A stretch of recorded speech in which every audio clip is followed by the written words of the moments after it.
27 फरवरी 2026 को Pakistani defence minister Khwaja Asif ने अफगानिस्तान के अगेंस्ट एक ओपन वार अनाउंस की। Pakistan's defense minister Khwaja Asif says it is now open war between Pakistan and Afghanistan. हम सब ये बात जानते हैं कि मैदान चाहे क्रिकेट का हो या फिर जंग का, हमारी अफगानिस्तान से कभी नहीं बनी।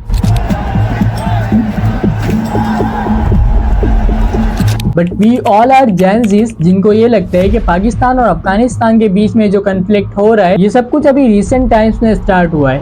बट एक्चुअल में 19th सेंचुरी में एक बॉर्डर बनाया गया ब्रिटिश इंडिया और अफगानिस्तान के बीच। उस टाइम पर तो पाकिस्तान का कोई वजूद नहीं था, लेकिन 1947 में यूनाइटेड नेशन के एक इजलास के अंदर अफगानिस्तान ने पाकिस्तान के एडमिशन के अगेंस्ट वोट किया।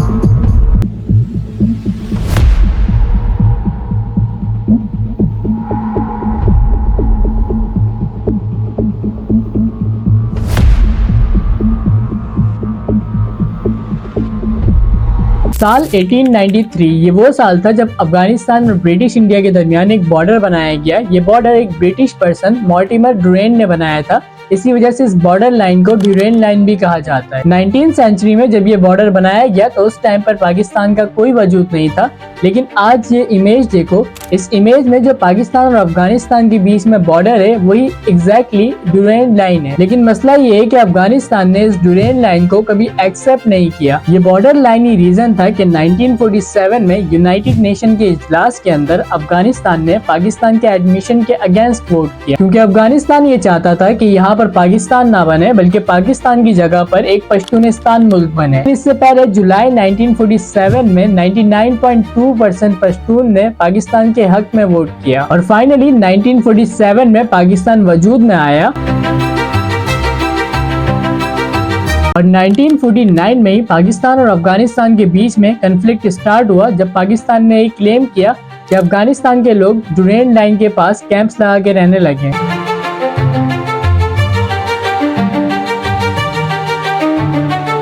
और 1950 में एक 6 डे वॉर स्टार्ट हुई अफगानिस्तान और पाकिस्तान के बीच में, जब पाकिस्तान ने क्लेम किया कि अफगानिस्तान के लोग जबरदस्ती बलूचिस्तान के अंदर घुसे। और 1955 में अफगानिस्तान और पाकिस्तान के बीच में कंडीशन इतनी ज्यादा खराब हो गई कि अफगानिस्तान ने पाकिस्तान के अंदर मौजूद अपने एम्बेसी स्टाफ्स को अफगानिस्तान वापस बुला लिया। और सेम इसी तरह से पाकिस्तान ने भी अफगानिस्तान में मौजूद अपने एम्बेसी स्टाफ्स को पाकिस्तान वापस बुला लिया। और इसी दौरान 20th सेंचुरी में हालात इतने ज्यादा खराब हो गए कि पाकिस्तान और अफगानिस्तान के बीच जो सफारतकारी थी वो पूरी तरह से बंद हो गई। लेकिन 1979 से लेकर 1989 तक ये वो पीरियड था जब अफगानिस्तान के अंदर अफगानिस्तान और सोवियत यूनियन की एक वॉर चल रही थी। इस टाइम पर अफगान मुजाहिदीन को पाकिस्तान ने अपने यहाँ पर पनाह भी दी।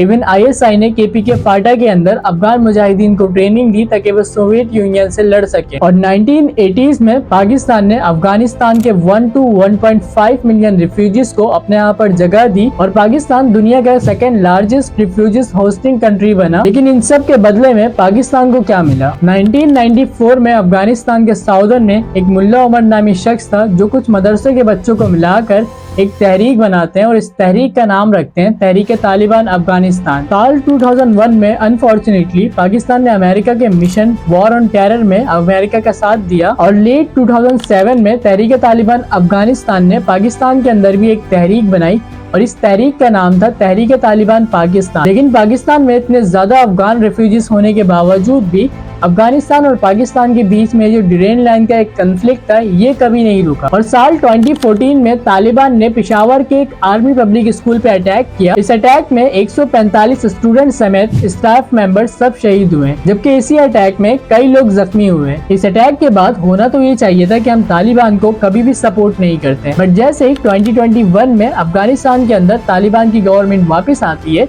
वैसे ही पाकिस्तान के अंदर मेजोरिटी ऑफ पाकिस्तानी सब लोग इस गवर्नमेंट को एंजॉय कर रहे होते हैं और सब मिलकर सेलिब्रेट करते हैं। लेकिन इन सब लोगों को ये मालूम नहीं था कि ये सब लोग मिलकर अफगानिस्तान और पाकिस्तान के बीच कन्फ्लिक्ट की बेस मजबूत होने का जश्न मना रहे हैं। वैसे अफगानिस्तान और पाकिस्तान के बीच पहले भी कन्फ्लिक्ट हुए, लेकिन इस क्राइम के बाद पाकिस्तान और अफगानिस्तान के बीच में कंफ्लिक्ट बढ़ गया और पाकिस्तान में बहुत ज्यादा हमले देखने को मिले। फरवरी 2026 के अंदर इस्लामाबाद की इमाम बारगाह पे हमला हुआ, फिर बाजौर में एक हमला हुआ। रावलपिंडी का इलाका है तरलई, जहां पर इमाम बारगाह में खुदकुश धमाका हुआ है। पुलिस जराये की जानिब से बताया जा रहा है खारजी खुदकुश हमलावर का ताल्लुक फितना उल खवारिज से था। और फिर इन सब के बाद ही पाकिस्तानी डिफेंस मिनिस्टर ख्वाजा आसिफ ने एक ओपन वार अनाउंस की थी अफगानिस्तान के अगेंस्ट।